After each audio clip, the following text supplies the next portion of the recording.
बिस्मिल्लाहिर्रहमानिर्रहीम। अस्सलामुअलैकुम। मैं हूँ शेख वकास और मैं हूँ आवाम की खिदमत के लिए हर वक्त हाजिर।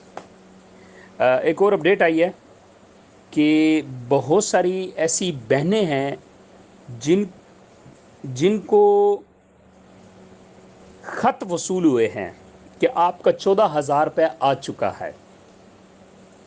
अब उन बहनों के साथ बैड लक ये हुई है कि जिनको तो इस गवर्नमेंट से, ये जो भी नई गवर्नमेंट आई है, इस गवर्नमेंट से पहले जो गवर्नमेंट थी उसमें जिनको खत वसूल हुए थे उनको तो पैसे मिल गए हैं, लेकिन अभी जिन बहुत सारी बहनों को, माओ को खत वसूल हुए हैं, खत तो वसूल हो चुके हैं कि अब जाके 14,000 रुपये ले लें, लेकिन प्रॉब्लम यह है कि ऑफिस बंद कर दिए गए हैं।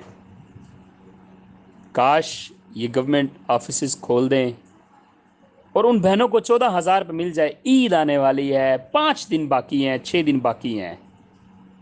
तो मेरी दरख्वास्त है एक बार फिर गवर्नमेंट ऑफ पाकिस्तान से कि कम से कम उन बहनों के लिए तो खोल दो ना यार, जिनको खत वसूल हो चुके हैं, जिनकी मुकम्मल जांच पड़ताल होने के बाद, जिनकी मुकम्मल वेरिफिकेशन होने के बाद उनको बड़ी मुश्किल से खत वसूल हुए हैं। तो लिहाजा मेरी दरख्वास्त है इस गवर्नमेंट ऑफ पाकिस्तान से कि उनके लिए जो है ऑफिस खोले जाएं, रजिस्ट्रेशन ऑफिस जो है उसको ओपन किया जाए ताकि उन माओ बहनों को पैसे मिल जाएं 14,000, और ईद से पहले उनकी ईद कर दी जाए।